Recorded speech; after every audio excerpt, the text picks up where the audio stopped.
I'm Megan Cave with PBIS Apps. In this tutorial, I'll walk you through how to set up your check-in checkout point card in CICO-SWIS. Before we get started, I want to be sure you have all the access you need to set up your school's point card in the application. If you're a CICO admin user or a CICO-SWIS facilitator, you'll be good to go. If you try to access the CICO settings for your school and find you don't have the access you need, contact your CICO-SWIS facilitator and ask to be made a CICO admin for your building. Check-in checkout is a targeted intervention, so the point card we'll set up is going to be the standard point card for all students enrolled in the intervention in our building.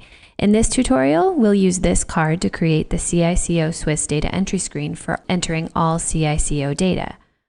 So with those two disclaimers out of the way, let's go ahead and get started. Head up to Tools and select School Settings. Click CICO under the Applications menu.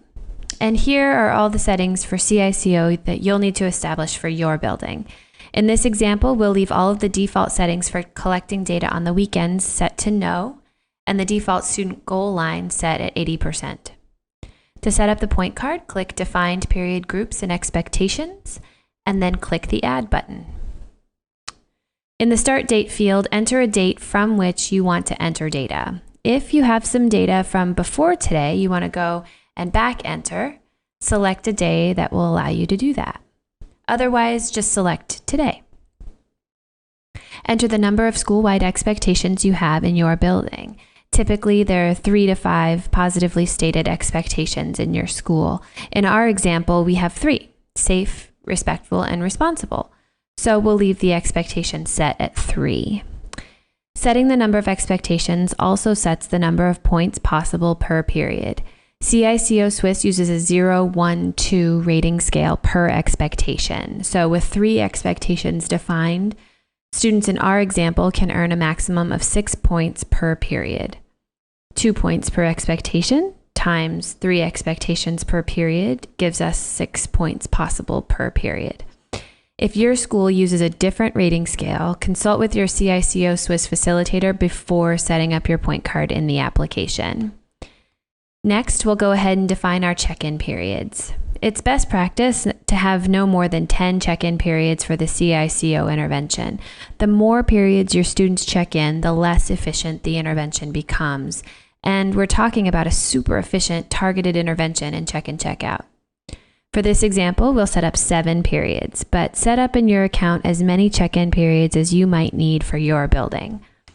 Click Add under Period Definitions, and then enter the name of the first check-in period. Click Save, or you can also hit the Enter key on your keyboard. Now enter the next period in the label field.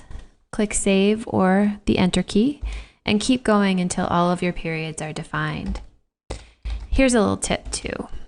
Something we've learned from experience is to label the periods something generic, like I'm doing here, period 1, period 2, period 3, and so on, rather than reading, math, language arts, lunch. One student might have math first period, another might have math fourth period. So labeling the period something generic, like period 1, period 2, period 3, makes data entry a lot faster. Then when you're looking at reports, you can look at the student's schedule to determine what she was doing during that period of the day. Just a little tip. Okay, we're finished here. Once all of your periods are defined, click Save in the bottom left-hand corner. And then, super important part, click Save right here. You kind of have to scroll. Click Save right here to finish the process. And that's it. You can see the point card I set up listed right here with the number of periods, expectations, and days with data. And then if I needed to edit the way that I had set it up, I can click the row and click Edit, or I can double click the row to open it up and make those edits. And then if we want to take a look at what the point card looks like in the application for data entry, click this Data Entry button, and here it is with all of the points ready to go. And it's that simple. So go ahead, set up your point card and start entering check-in checkout data today. I'll see you next time.